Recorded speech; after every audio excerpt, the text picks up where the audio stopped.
Hi, my name is Rongzhi Zhang, and I would like to talk about memory models and dynamic memory in EECS today. And let's get it. So overall, there are three different kinds of memory models, which we'll talk briefly about it. Automatic, dynamic, and static, and they're stored respectively in three different memory locations in our system. Automatic or local memory is stored in the stack, dynamic memory in the heap, and static memory in what's called static storage. So let's first get into static storage part. One thing to be really clear about, because I made this mistake when I was doing EECS first, that static storage is not equal to static variable. Static storage simply refers to all kind of memory storage that will exist for the entire program. And that being said, that means global variables are also part of the static storage, right? Because global variables can be accessed anywhere in the program. And static storage, of course, includes static variables.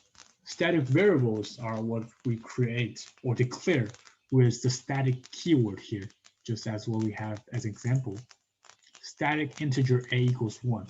What that static keyword does is that it creates this integer a in the static storage so that every time when we refer to the function foo, we don't create copies and copies of integer a. Rather, we just refer to the same old a in the static storage. And that intuitively makes sense, right? Because static storage exists for the entire program, so it makes no sense to create multiple copies of it. It will just waste the memory space we have, right?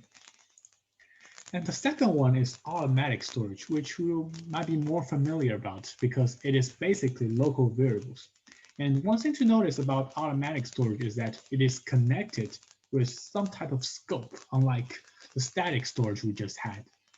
And I like to think of scope as in which block is it declared in. And I know in the section notes there might be exceptions or particular cases about function parameters or loop parameters, right? But I think it's all the same thing after all about which block is it declared in. For example, here in our example, integer x is a function parameter, but as we know, what C++ do with function parameters is that in this function, it will just create a copy of integer x, right? So basically, we're declaring integer x within the function, right? So it will have a scope that exists throughout this function. And for the loop variable, right? Loop variables intuitively just works for the loop. So intuitively, it will just have the scope throughout this for loop. And I think that is kind of straightforward and intuitive. And lastly, the dynamic storage, which we'll emphasize on today. Dynamic storage is a bit tricky, and it is stored in the heap. But it is different that we also need a pointer on the stack to kind of control what we have in the heap so that the pointer points to our data on the heap. This, I like to think of it as a kite analogy, right? Think of it as you having a bunch of kites and you walk into a park. You're like, I really like these kites in the sky, right? But you cannot just put these kites in the sky yourself. You need to find people to fly these kites for you on the ground, right? So these people are kind of like the pointer you have on the stack, and they hold that line that connect to the sky, the kite you have in the heap high up in the sky. And that data itself is, not that controlled by the programmer, but really, you have to access that data by dereferencing that pointer. And one thing about dynamic storage, of course, is the use of new and delete keyword. So the new operator, what new operator does is three different stages. First, it recognizes that we are creating an integer on the heap. So it allocates a memory space for that integer, say, here, you will be put into here. And then it sees how you initialize that integer. So in this case, it is the 3 we have, right? And lastly, you want to, kind of create that connection between the pointer you already have on the stack and the new memory you have on the heap.